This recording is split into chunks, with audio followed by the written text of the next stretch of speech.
Bachelor of Science in Materials Engineering from San Jose State University, and then a Master of Business Administration from our neighbor Santa Clara University. She has over 30 years of experience in the tech industry, most recently at Lam Research, the semiconductor equipment manufacturer. She started in corporate development at Lam, was a core team member of the multi-billion merger with Novella Systems. She then went on to become the Managing Director of Strategy and Innovation, and in 2019 moved to a role as Vice President of Strategy and Innovation in the Office of the CTO. And she's currently retired from that position and active as a consultant. Before working for Lam, Lubab led emerging technologies at Semi and was a co-founder of semisales.com, an e-commerce pioneer. She started her career as an analyst at Rose Associates, forecasting markets and trends in electronic materials. In her other professional interests, Lubab is an expert advisor for Collab, a consulting firm focused on advancing effective industry-university collaborations. And she also serves on several advisory boards, including Innovation Research Interchange, a subsidiary of the National Association of Manufacturers, Silver Aqua, a startup developing a low-cost portable water purification device, cool, and the Center for Physical Sciences and Technology of Lithuania, supporting industry and university partnerships. She also serves on the steering committee for the Semi-Advanced Semiconductor Academy, which San Jose State participates in, and efforts on, which is as its efforts on workforce development and emphasis on diversity, equity, and inclusion. Thank you, Cheryl. And thank you all for coming. I'm actually really delighted to be back at San Jose State. It's been many years, probably too long. I won't tell you when I graduated, but you'll probably figure that out. I am a Gen Xer, graduated in material science. And Gail Fullerton was president of San Jose State when I was here, so in retrospect, really remarkable to have a woman president of the university that much time, that long ago. And so, yeah, the round part of this building was brand new when I was here.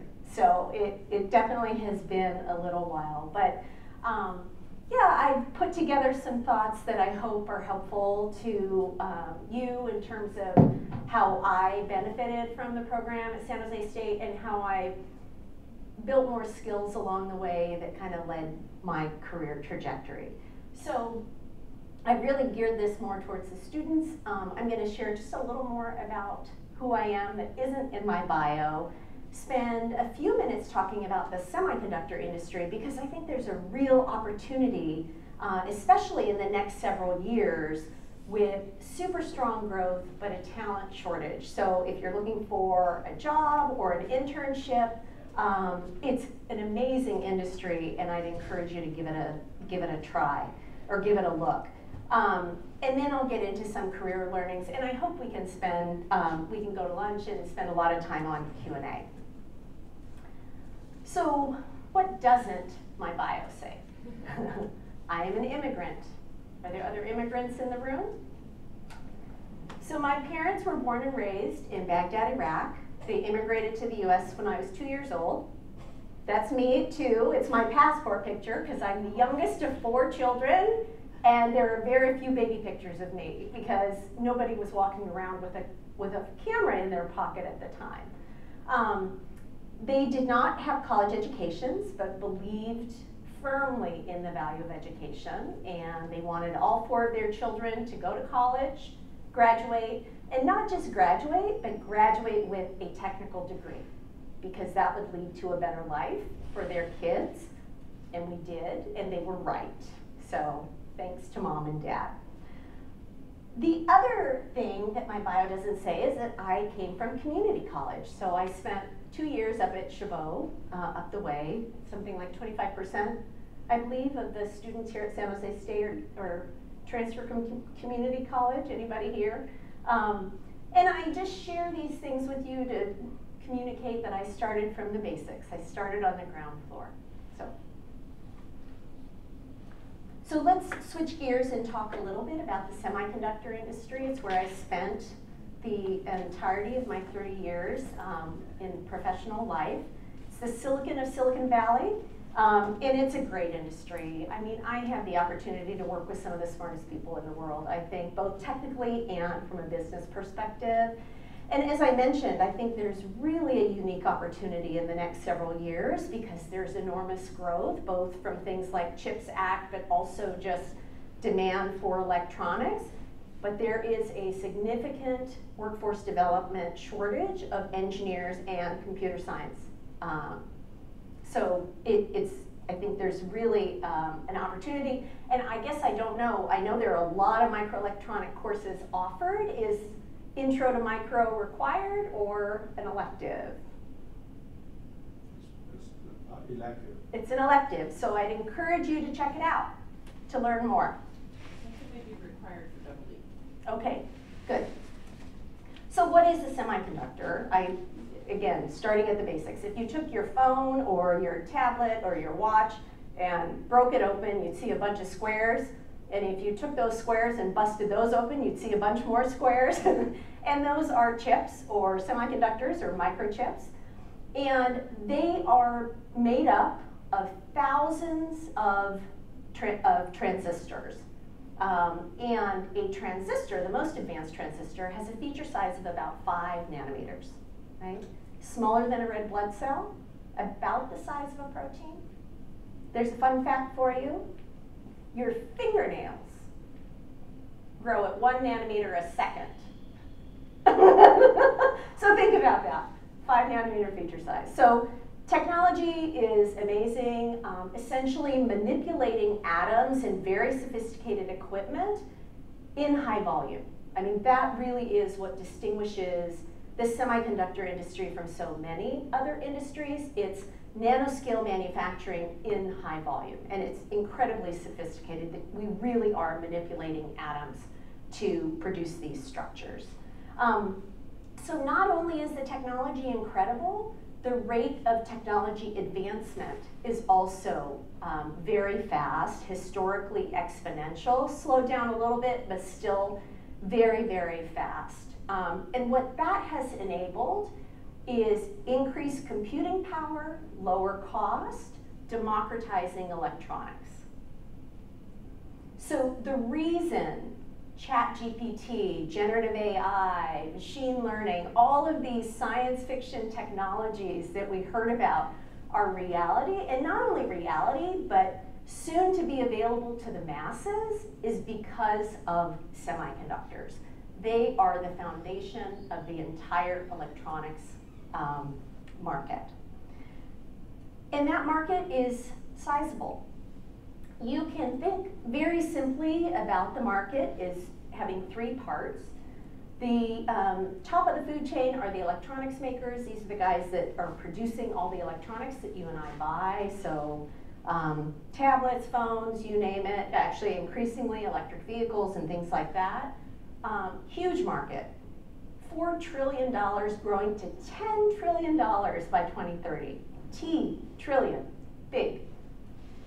Feeding into that are semiconductors, and there are really 2 kinds of semiconductor companies. There are companies like Intel that design and manufacture chips in factories called fabs that cost upwards of $10 billion to produce or build.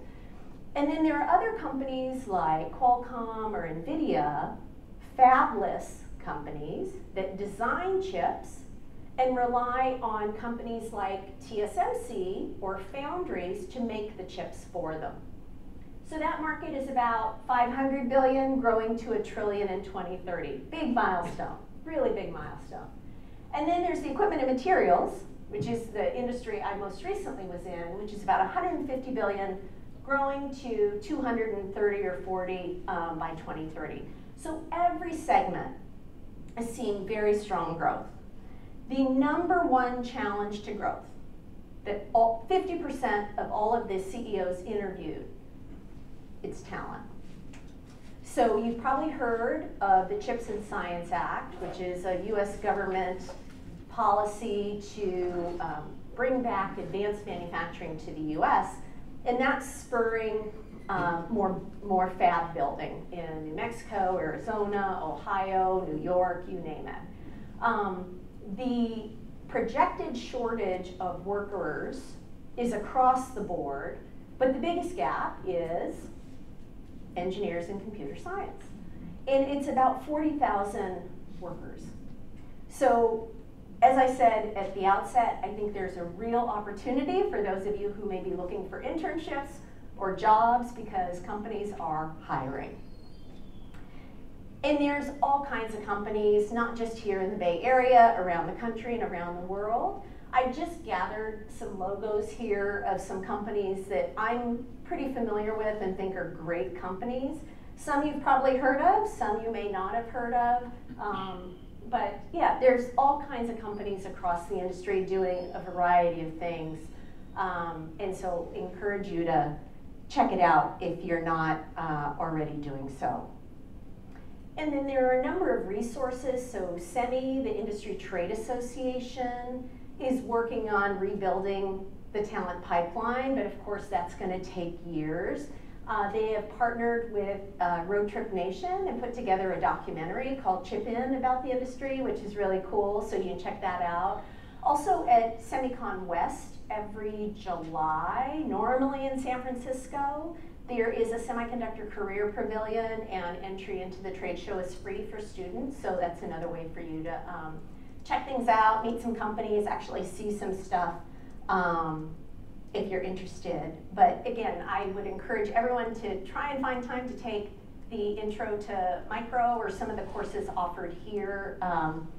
Like I said, I can't imagine a better career in working with more wonderful people that I had the opportunity to. So, how did I go from material science and engineering to strategy and innovation? Kind of an unconventional career.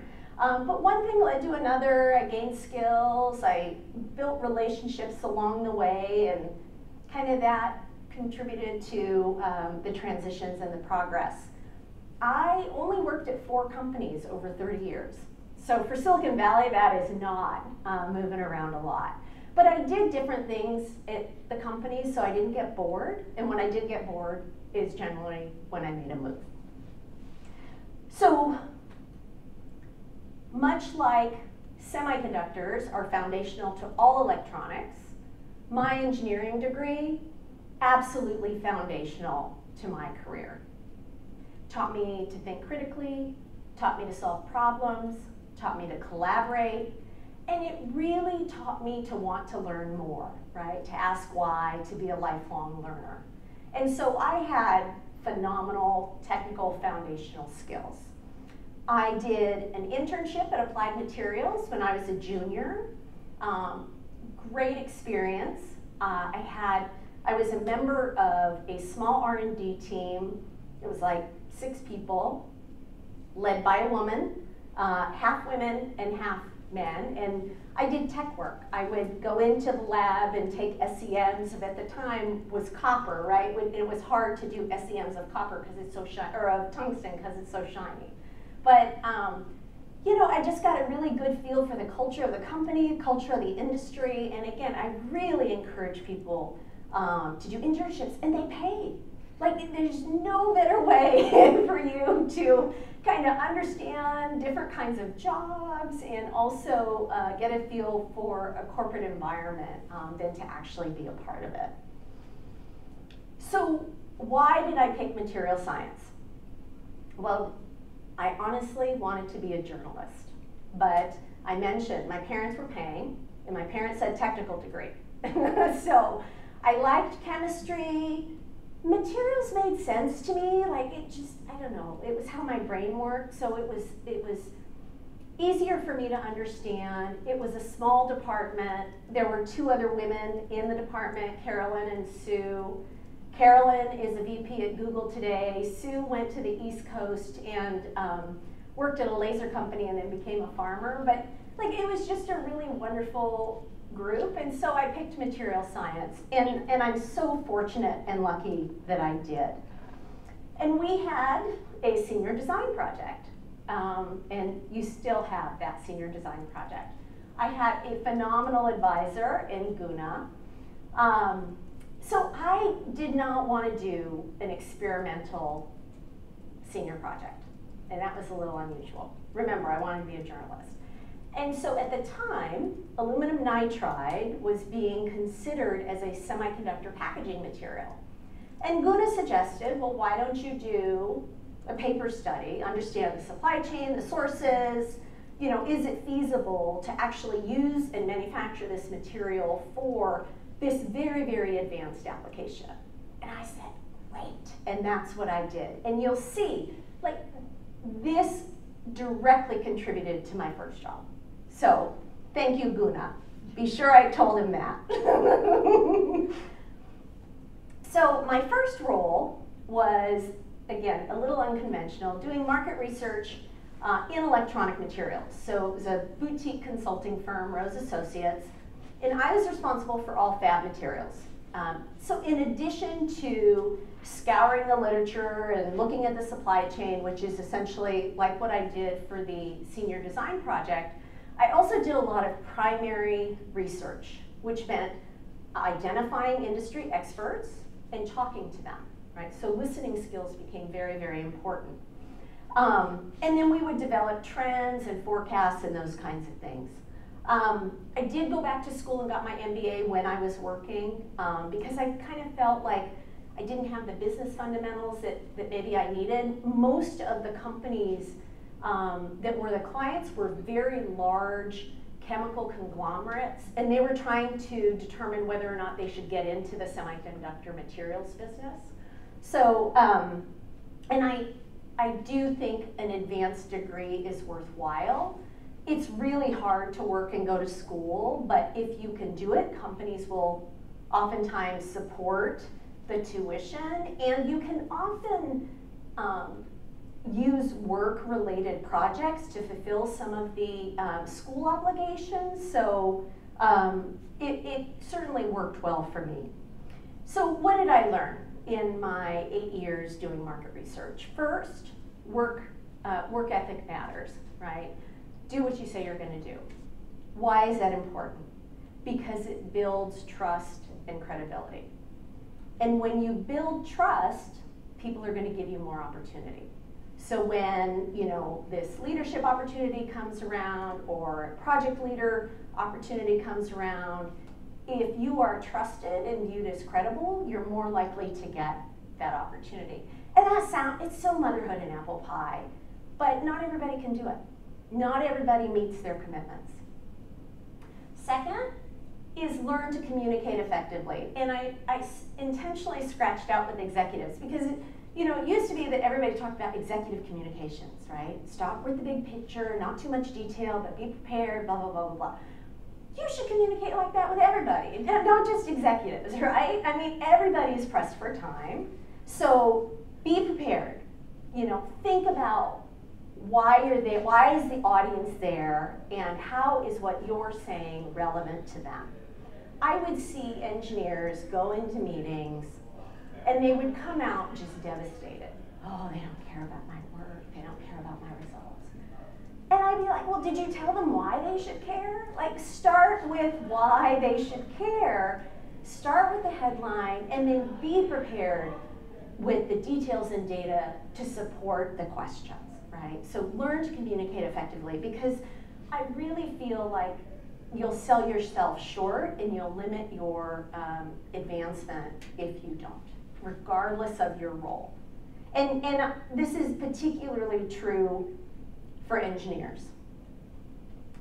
So after about 8 years, I left consulting and I was going to take some time off, and I got a call from an old client, said, hey, I have this idea for a startup, I want you to help me co-found it.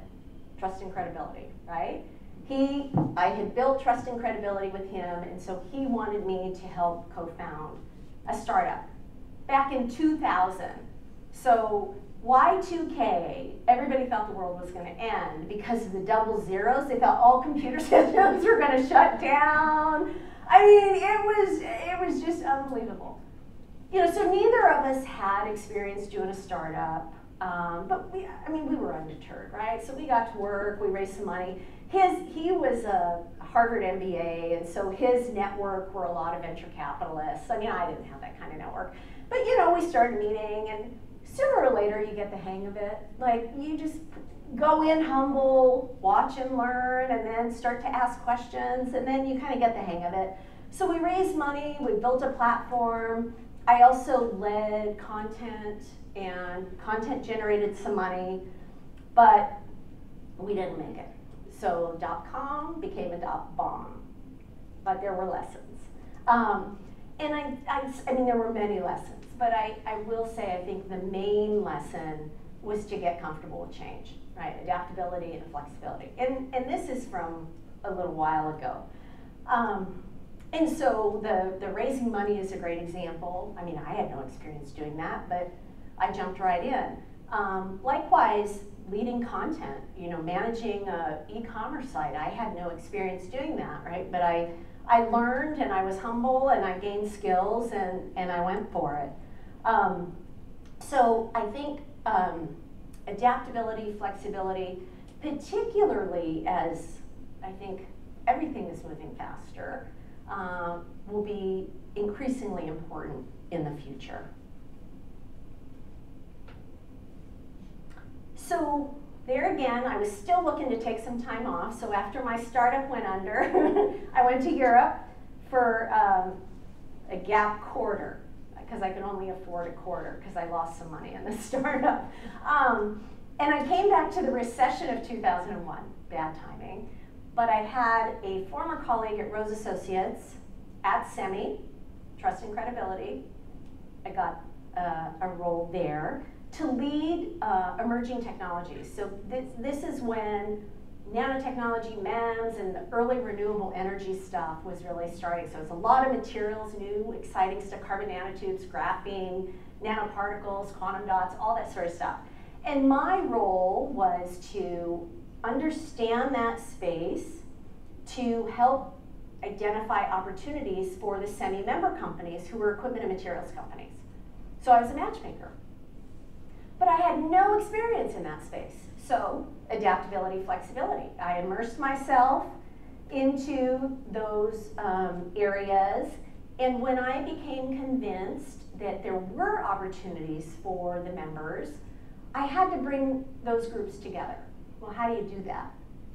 You collaborate. And I'll just give you one example. So even though they're very different, silicon wafer, or semiconductors are built on silicon wafers, hyper pure silicon. Solar cells are built on silicon, less pure square. Nonetheless, there's synergy in those two spaces. And so I went out to the solar trade show people and convinced them to merge into the Semicon trade show, right? So bringing those two worlds together so they could potentially talk about partnerships, you know, opportunities, all that kind of stuff. Bringing the groups together wasn't enough. You had to facilitate, right? Because they speak different languages, technical people, business people, different industries. You really have to facilitate. And really what I observed and learned is even if you have all of the business justification for companies to collaborate, you really have to have committed people on both sides that work through the problems, advocate for the partnership, and really make it successful. And so collaboration really boils down to people. And when I think about how complex the technical problems are moving forward, right? There is no singular discipline that's going to solve problems. And so investing in collaboration, learning to collaborate effectively is something I would encourage all of you to do. And I believe it is one of the stated outcomes for students in the engineering department. So bravo. I think that's really, really important. And so I was ready to make a move at Semi, or from Semi, and it turned out that the head of my board of directors committee was the CEO of Lam Research. So when I told Steve I was going to leave Semi, he said, come to Lam. And I spent 15 wonderful years at Lam. It is just a phenomenal company, and the people there are just awesome. And I did a lot of things at Lam. But I'd say there are two key things that I'll share about learnings. So I was in corporate strategy, and a lot of people would come to me, Lubab, I'd like to get into strategy. And I'd say, why? I want to do strategy. You don't have to be in strategy to be strategic. Like, do strategy where you are. Be strategic about your current job, about how you make decisions, and then communicate your strategic thinking. And I guarantee you, you will advance, right? And oftentimes it's easier to be strategic over what you control than to develop a strategy and then convince other people to go implement it, right? So you can be strategic about what internships you choose, how you plan out your courses, whether or not you engage in certain clubs or things like that. I mean, be strategic over what you control and share your thinking with people, because then they'll understand, oh, you're being very strategic about that. That's pretty good. The other thing, and I mean, I could do many lectures on innovation management. Innovation management was really the culmination of my career. I mean, I loved it. So the definition of innovation that I like to use is value creation through the implementation of a new idea. And a lot of times when people talk about innovation, they get the new right? Of course, it's new, it's exciting, it's cool, but they forget sometimes about the value creation. And new for the sake of new is not good enough. You've got to be able to think about the value that the new innovation would create, right? Even, you may not have all the details worked out, but to at least articulate, you know, this new thing will enable this, and, you know, kind of go from there. And I'll give you one example. So I mean, I had the opportunity to work with so many amazing people, but there was one technologist that I was working with who was working on electroless metal deposition. And he was having an adhesion problem. His films were delaminating. They weren't sticking properly. And so he sought out a professor at UC Santa Barbara that was studying how sea mussels attach to the bottom of ships. Just phenomenal parallel thinking, right? Adhesion in an aqueous environment, adhesion in a harsh aqueous environment, right? In salt water. It just blew me away. But it wasn't until he understood the end termination, worked with a chemical supplier to get his chemical to have that end termination, tested it out with, you know, on the tool, got a customer to engage, that it really became commercial, right? So clearly learning along the way, but think value creation when you're thinking about innovation. So trust, communication, adaptability, collaboration, strategy, value creation. Not a single technical skill, right? These are all soft skills. Because I had that great technical foundation from my engineering degree, and I was able to build on that. And so, you know, and I know my career was a little unique in that I worked in and around technology as opposed to being in technology. But I really think when over the next 20 years, as you all are starting your careers, these things are going to become even more important. It may be you're collaborating with robots or learning to communicate with machines. Still really, really important. So don't forget the non-technical stuff. You know, it really is important moving forward. So in summary, I encourage everybody to take a look at the semi industry if you're not already doing so. You got your intro to micro, internships, and certainly full-time jobs. Lots of great companies to pick from here in the Valley and across the country. No shortage of really, really hard technical problems that need solving in the semiconductor industry. So it's very exciting from a technical standpoint. You're on your way to building a great foundation. You know, the engineering program at San Jose State is really well known for producing great engineers. There's no doubt about it. So first things first, make sure you graduate. And as you have time or opportunities come up, try to hone some of the non-technical skills. Yeah, and I guess finally, you know, life is short, so have fun. I think that's all I have, so thank you for coming, thank you for listening. Happy to take questions on this or anything. Thank you. Thank you. Yeah, so this is great. So I'm wondering if we've got any questions from our audience. I have a question. Yes. And then we want to also encourage our students to ask questions too. So while you were a student, did you do any other activities besides your classes? Like you might have made some. I was trying to remember. Oh my God, that is so bad. Yeah. I think so, but I can't be specific. I'm sorry. I know that, I mean, we were a very collegial group, so we did, I mean, we partied, and I organized some of the parties. So yes, but I mean, like, I wasn't student union or anything like that. I definitely, you know, high school and grade school was way more involved in that kind of stuff. I mean, engineering was hard for me. It really was hard. I mean, so I kind of had to keep my head down and focus. Yeah. But, yeah. It's common in most of the engineering programs. I mean, it's hard. I mean, and it just, and you're taking so many hard classes. Like, there's nothing easy. There really is nothing easy. But it's worth it. It really is. I mean, you know, and there's so many careers, like even supply chain, manufacturing engineers, process engineers, I mean, you design engineers, hardware engineers, robotics. You know, even if you move into marketing or management, right, having that technical base is so important.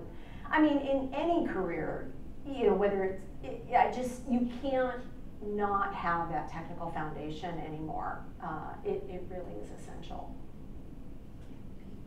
And what kind of consultant job you are involved these days? Actually, we are forming like a semiconductor cluster among the different faculty in the university, SJSU, in order to, you know, hopefully finding for some collaborative large grants to apply. And if in some of those, for example, grants, we would like to have kind of like a consultant or specifically with the expertise in this area, then are you interested in, or? So, I'm fully retired from corporate life and I love it. I don't want to gloat because you guys have a long way to go. Good luck. I am, all opportunities that come to me, I am open to looking at. Let's just say that. In a perfect world, I will maintain a lot of my flexibility and freedom. I love university, I love semiconductor industry, so who knows, maybe. Thank you so much. Since we have some faculty here, what are some things, do you have any thoughts on what we should be doing as faculty with our students to help them develop some of these non-technical skills? I think, first and foremost, explaining why some of those technical skills are important. I mean, even things like, so someone didn't turn their assignment in on time. My dog ate my homework, right, whatever. And life happens, things get busy, okay? So explaining to them, the reason I set deadlines is for you to learn how to meet commitments, right? And if you're not going to be able to meet a commitment, I would have much preferred you come to me and tell me why so that I'm not surprised, right? And so I think just explaining the why to them in terms of these, because at least in my experience, a lot of times engineers are like, no, I just want to put my head down and do my engineering work. Well, who's, you know, unless you have, you know, a magical twin or ally who's going to promote your work for you, at some point you're going to have to present to management, right? You're going to have to advocate for your own budget.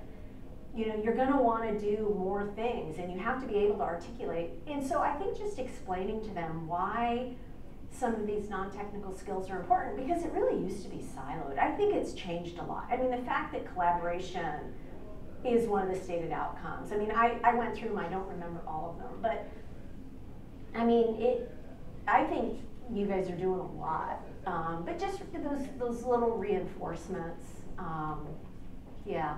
Don't overdo it on the group projects. I know collaboration is important, but group projects are hard. But a couple are really important. And then I think for me, like, I really think, and you can ask Guna, I'm just assuming that he really had to go and convince Sri Harsha that my senior project was okay. Because he really wanted experimental projects. He really did. So you're nodding. And so he probably went and advocated for what I was doing. And so when you do have students who, you know, maybe want to test some boundaries a little bit, it's harder to do, but understanding that and accommodating to the extent that you can, you know, is always good. I mean, you guys have such an impact on lives. It's incredible. It really is. I mean, it like exactly led to my first job. Writing reports, understanding, it's unbelievable. Yes. Did you know that you so you started in materials engineering and then you went in, like, did you know you wanted to go into the semiconductor industry, or what kind of sparked your interest there, got you into there? I didn't know, and I didn't know anybody in the semiconductor industry. What I knew when I got material science, I thought that I would go get a job, work as an engineer for a few years, and then move into marketing. Right, because the lab was not my thing, right? I love to cook, I don't use recipes, right? You don't want me in the lab, okay? So my internship at Applied Materials gave me, so Applied Materials is in the semiconductor industry, great impression, but it kind of just happened, really, for me. And that's the thing, you know, I wasn't very deliberate and strategic about my career. But you can be, and most of the people that I talk to, you know, new college grads, you know, I've got 2 lunches next week of people that I've been mentoring for a while, very strategic about every step they take and skills they need to gain and that sort of thing. So I kind of just was lucky and floated along and had, you know, my work ethic, I think, took me a long way, but you have the opportunity to really chart your path.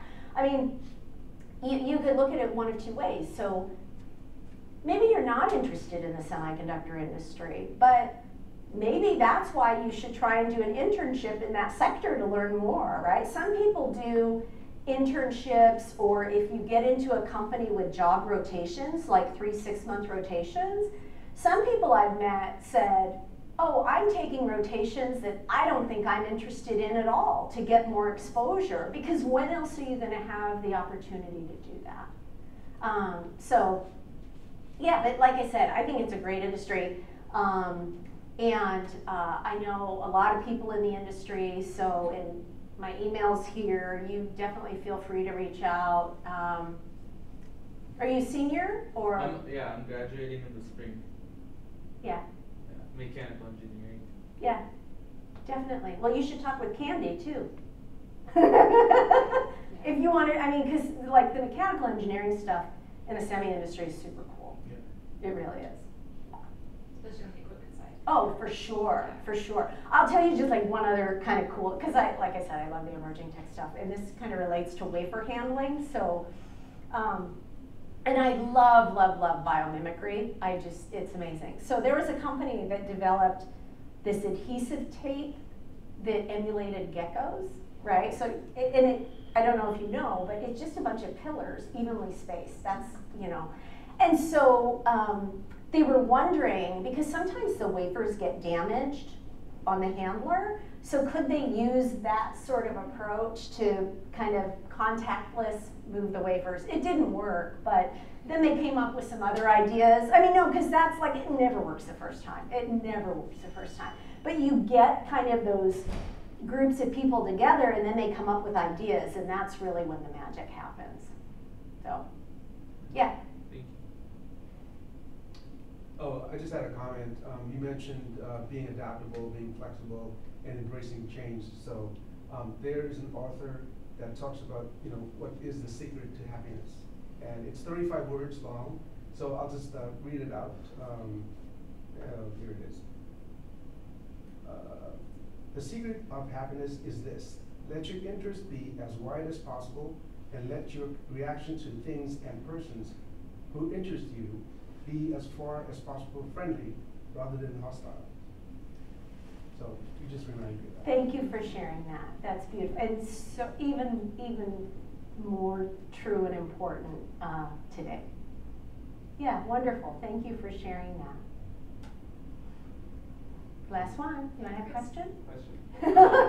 One of your earlier slides, you said when you talked about the workforce, there was an organization that was working to rebuild the workforce. Mm-hmm. So when you say rebuild, that suggests that at one point there were enough engineers, and then somehow we lost some, and now it's coming back. So what happened? Why did we lose engineers? A lot of things, so many things. I think one of the biggest is that most of the advanced manufacturing went to Asia.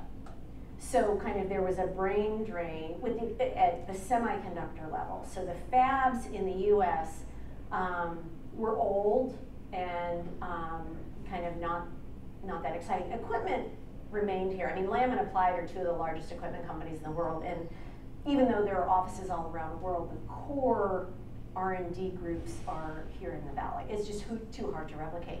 The other thing is, I think so the industry used to have a lot of cycles, ups and downs, and so I think it got a bad rap to some degree, and then there wasn't PR for the industry.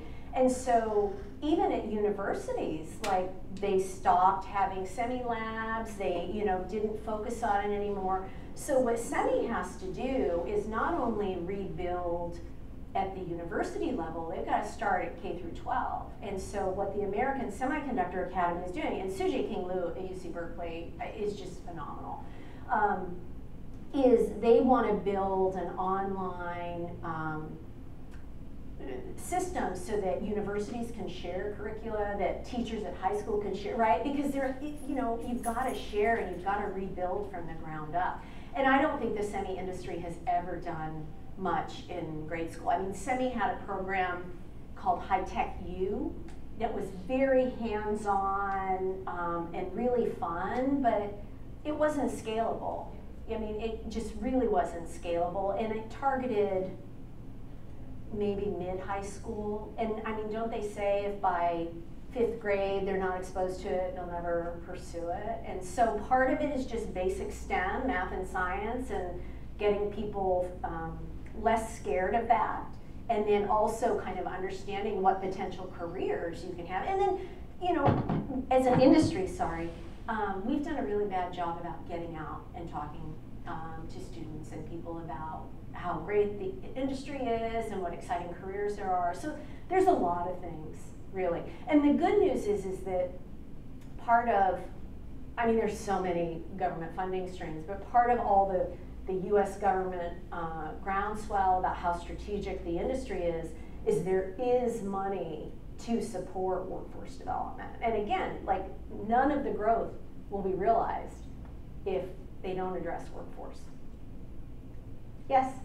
How does talent supply compare between software engineering and semiconductor industry? Overall,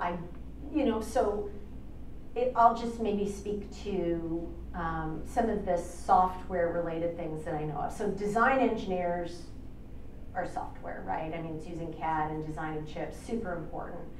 At equipment companies, it's actually controlling the tools and increasingly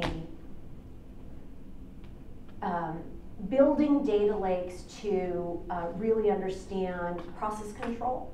So trying to automate all of that through the line. And it's a really hard problem because it's not a big data problem. It's a small data problem. And so how do you get reliability from small data using machine learning and that sort of stuff? So Lam acquired a company called Coventor back in Massachusetts, I don't know, 6-7 years ago. And they were one of the leading, I think them and Synopsys are like the leading kind of design software companies. And so you can actually like build a chip in software and predict, will it work electrically or not, and that kind of stuff. I mean, these models are incredibly sophisticated. So that's kind of, I think, where a lot of interest is for software. But then there's also just the basics in running the tools and running the factories that, you know, is all software driven, right? Because it's all automated. So there are definitely a lot of opportunities in software. And again, so Candy runs software and control. She doesn't run the AI part, but I'd be happy to connect you with David Freed, who is a corporate vice president who runs, actually he's now general manager of the Semiverse. I think they've rolled, right? They've rolled all of the cool AI stuff into this thing called the Semiverse, and the idea is like a metaverse, but making chips. Yeah, yeah.